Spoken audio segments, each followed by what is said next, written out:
ஆண்டவராகிய இயேசு கிறிஸ்துவின் நாமத்தினாலே உங்கள் யாவருக்கும் என் அன்பின் வாழ்த்துக்கள். இன்றைக்கான தேவனுடைய வார்த்தை, உங்களை தூசிக்கிறார்கள். வாங்கள் இப்பொழுது தேவனுடைய வார்த்தையை பொறுமையாக நிதானமாக முழுவதையும் நாம் பார்ப்போம், கேட்போம், விசுவாசிப்போம். மறக்காமல் உங்களது சப்ஸ்கிரைப் செய்யுங்கள், லைக் பண்ணுங்கள். தேவனுடைய நாமம் மகிமைப்படட்டும். வாங்கள் இப்பொழுது தேவனுடைய வார்த்தையை கேட்போம். அந்த துன்மார்க்க உலகிலே அவர்களோடு கூட நீங்கள் விழாமல் இருக்கிறதினாலே அவர்கள் ஆச்சரியப்பட்டு உங்களை தூசிக்கிறார்கள். 1 பேதுரு 4ஆம் அதிகாரம் 4ஆம் வசனம்.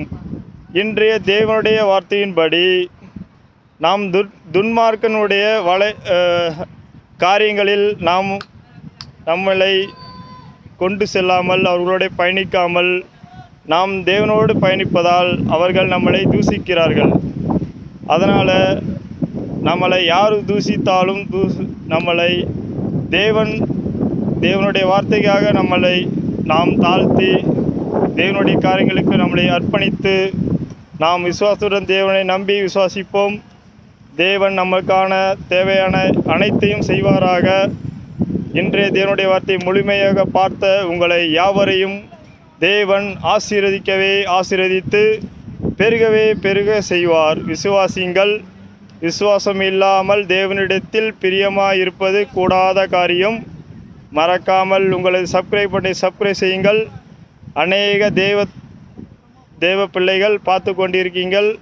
சப்ஸ்கிரைப் பண்ணுங்கள். அநேக நண்பர்களுக்கு ஷேர் செய்யுங்கள். தேவன் நீங்கள் எதை செய்கிறீர்களோ அதை அதிகமாக உங்கள் வாழ்க்கையில் செய்வாராக. உங்கள் சிறையிருப்புகள் நீங்கும். உங்களை கட்டி வச்சிருக்க கட்டுகள் அறுக்கப்படும். உங்களுக்கு தடையாக இருக்க அநேக காரியங்களும் விலகி ஓடும். பிசாசுகள் விலகி ஓடும். தேவன் விசுவாசிக்கிறவர்களுக்கு செய்கிறார். விசுவாசியுங்கள். தேங்க்யூ.